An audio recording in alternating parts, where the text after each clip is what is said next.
Welcome to NaijaTrends TV, where timeless Bible stories are brought to life with heart, imagination, and purpose. Here, we don't just tell stories, we uncover the courage, the faith, the trials, and the triumphs that still speak to us today.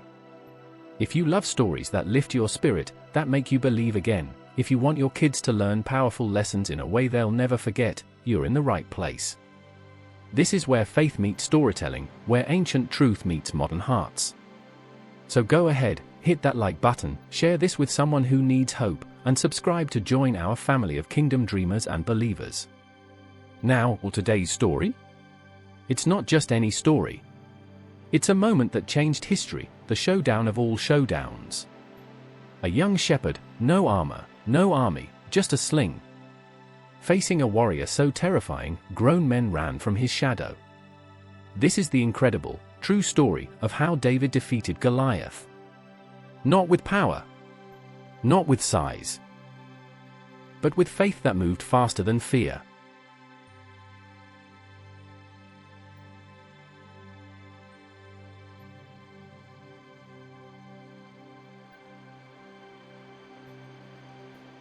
Now picture this. You're standing on a battlefield, not fighting, but hiding. Across the valley, a voice like thunder shakes the air.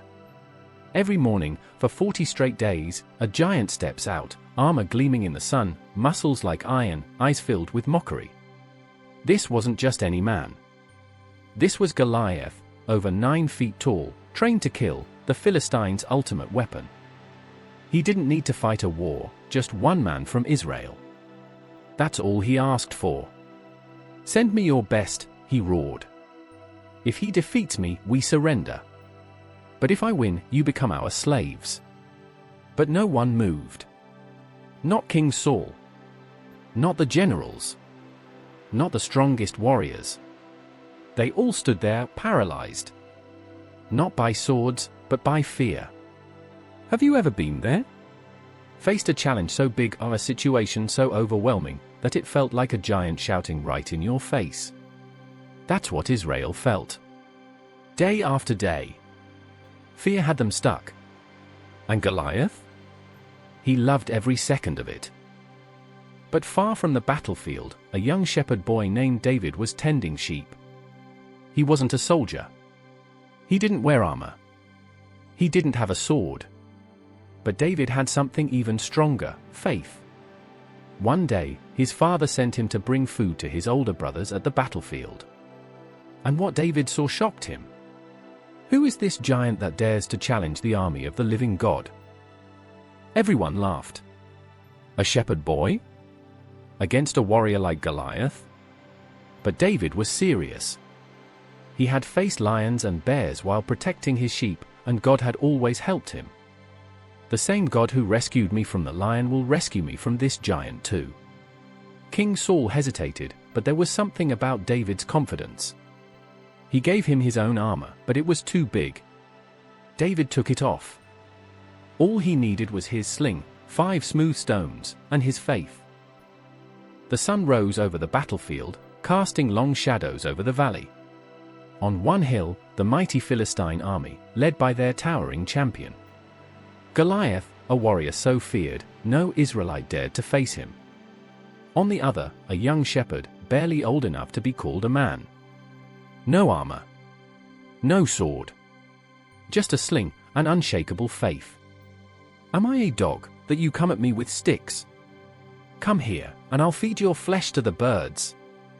You come against me with sword, spear, and javelin, but I come against you in the name of the Lord Almighty, the God of the armies of Israel, whom you have defied." The tension was unbearable. 2 worlds, strength versus faith, pride versus purpose, colliding in one life or death moment. And then, in a heartbeat, it happened. Just like that, the giant was down. Not by might. Not by power. But by the Spirit of the living God. That day, the world saw that courage isn't about size. It's about who stands with you, and David stood with God. David didn't win because he was the strongest. He had no armor. No sword. No battle experience. What he did have was faith. pure, unshakable belief that God was bigger than the giant in front of him. He didn't let fear stop him. He didn't let his brother's doubts, Saul's hesitation, or the enemy's insults define who he was. David knew where his identity came from, not from man, but from God.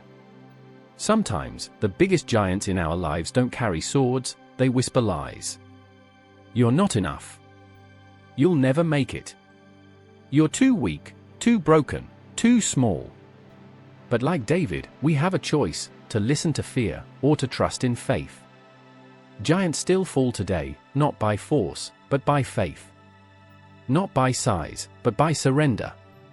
Because with God, even the smallest person can take down the biggest problem. You don't have to be perfect. You just have to believe. After the victory, Israel rejoiced. The streets were filled with songs and laughter. Women danced with tambourines, children shouted David's name, and even the elders looked at him with admiration. Crowds chant, "Saul has slain his thousands, but David his tens of thousands."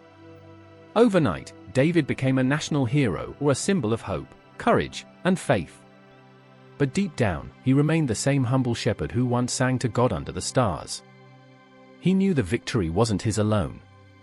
It was God who guided the stone and gave him the strength to stand. This victory wasn't the end of David's story, it was just the beginning.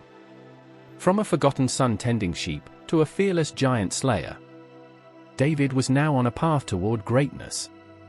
But not just earthly greatness, divine purpose.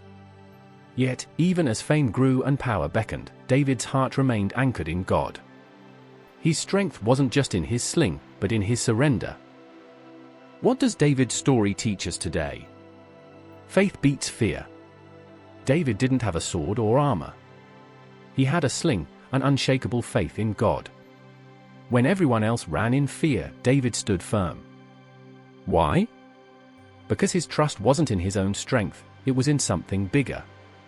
"The Lord who rescued me from the lion and the bear will rescue me from this Philistine," David said. That's a reminder, fear may be loud, but faith is stronger.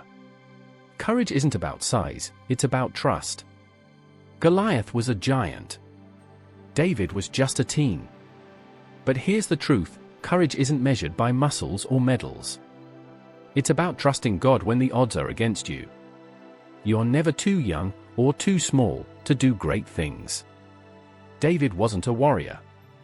He was a shepherd. No one expected him to be a hero.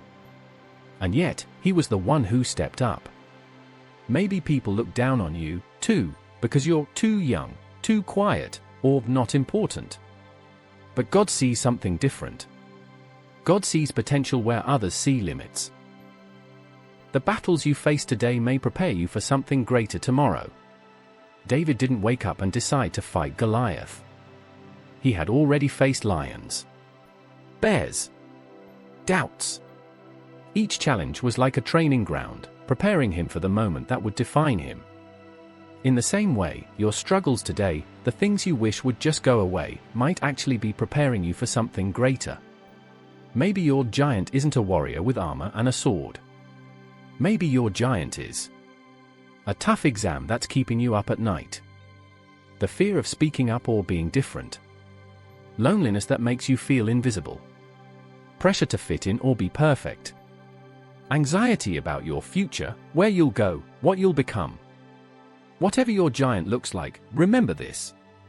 You don't face it alone. Just like David wasn't really alone on that battlefield, neither are you. God is with you. And sometimes, all it takes is a little faith, a little courage, and one small stone. David's story reminds us that sometimes, it's the smallest light that shines the brightest in the darkest places. And you can be that light. Thank you for watching this animated Bible story on NaijaTrends TV. If this story inspired you, don't keep it to yourself. Like this video, share it with someone who needs courage today, and hit that subscribe button so you won't miss more powerful stories like this. Until next time, stay strong, stay faithful, and remember, no giant is too big when your God is bigger.